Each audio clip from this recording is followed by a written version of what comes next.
Et un premier ballon récupéré par Marco Verratti dans l'espace. Un bon jaillissement de Tabanou. Saint-Etienne, c'est son intérêt justement à faire traîner le match en longueur pour éventuellement en prolongation. Je suis pas certain que ce soit le bon moment. Vous voyez, c'est vraiment ça bouge pas. Hein. Chaque fois les mouvements se font en fonction du ballon. Il n'y a pas de risque. De temps en temps, il y a un joueur qui sort pour faire le pressing, mais il n'y a pas un pressing collectif. On cherche plutôt vraiment.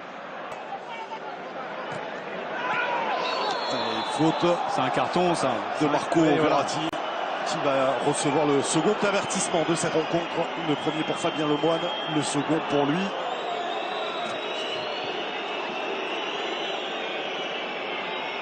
Avec une petite discussion qui s'engage entre Marco Verratti et Christophe Galtier est sorti. Il était déjà debout, mais alors je peux vous dire que.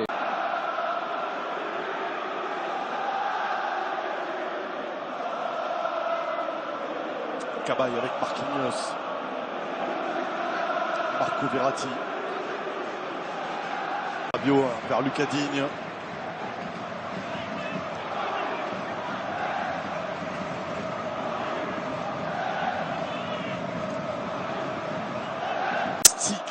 Et la réduction aussi du parquage, ce qui est un petit peu dommage, puisque sans supporters, il y a moins forcément d'ambiance. On l'avait vécu ici avec les Nantais qui avaient superbement encouragé leur équipe. C'est surtout intéressant, c'est que les Stéphanois aient égalisé aussi rapidement quand ils ne sont pas plongés dans le doute et pas installé les Parisiens dans un fauteuil. Ils font quand même un excellent début de match malgré ce but encaissé, les Parisiens.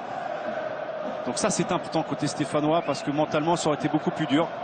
5 minutes après l'ouverture du score. Ça démontre un bel état d'esprit. Juste après ce but, on a vu François Clerc serrer le poing en se replaçant et on voit vraiment dans les regards et dans les attitudes du bord du terrain que les se qualifient, créer l'exploit ici. Ils y croient en tout cas. C'est clair, mais ça se voit dans les courses qu'ils font, dans la solidarité qu'ils déploient, dans les engagements aussi, dans les contacts.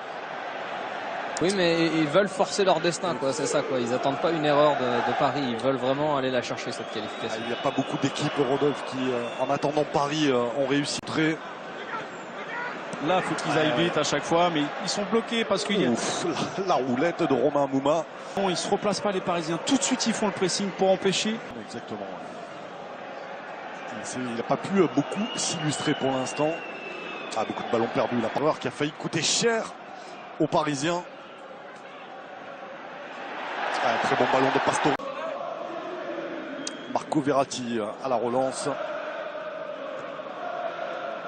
Fassignos sur Marco Verratti. Et à la récupération. Avec les Néerlandais Ricky Van Wolfswinkel qu'on va sans doute revoir. C'est sans trop tir. Un petit peu comme il peut. Et le Moine avec Molo. Mais ce regroupement.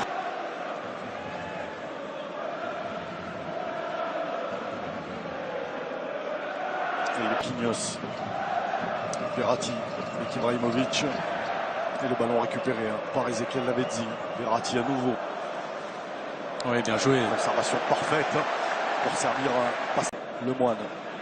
C'est là ils sont intéressants les Parisiens, cette récupération. Quand ils a Stéphanois. Ça me rappelle la grande époque, enfin toute comparaison quand même gardée.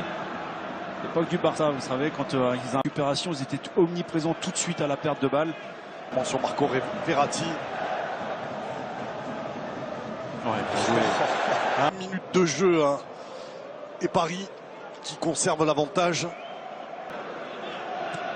Bon, la mauvaise passe. C'était écrit et ça va. Et, premier changement du côté du Paris Saint-Germain.